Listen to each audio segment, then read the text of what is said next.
よいしょ。さあね、こちらね、骨とギリギリで1枚のところ通しながら包丁を入れていきますよ。まあ何気なくやってるんですけど、結構これ力がありますね。よいしょね、達人のね、こう筋肉を見てください。非常にね、これ力がね、いる作業なんですね。特に生マグロは冷凍と違いまして、身がですね、包丁にまとわりつくんですね。もちもちとしてひっついてきますので、なかなかね、簡単には切りにくいんですね。よいしょ。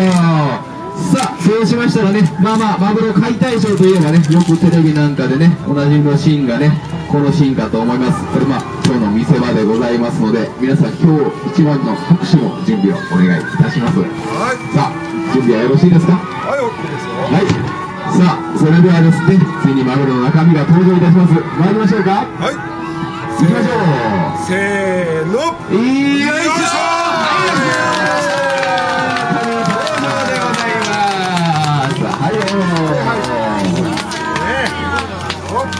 さあ、綺麗な赤身ですね。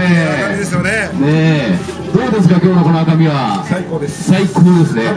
三無力ですね。はい。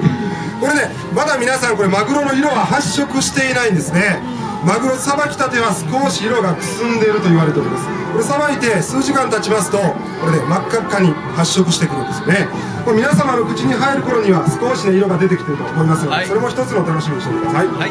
ね、色の変化というのもね、マグロの楽しみ方の一つと言われておりますので、はい。でもこれ本当すごいいいマグロで、もちもちしてますね。いいマグロはね、よく羊羹に例える羊羹のようにね、こう見てもらったら羊羹のようですね。はい、もちもちしますね。これは楽しみですね。はい。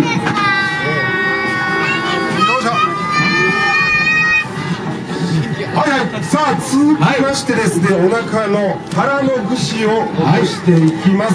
さあ行きましょうか。さあ続きましては背中を取りまして、続いてはお腹の部分ですね。内臓が入ってたお腹の部分を外していきますよ。よいしょ。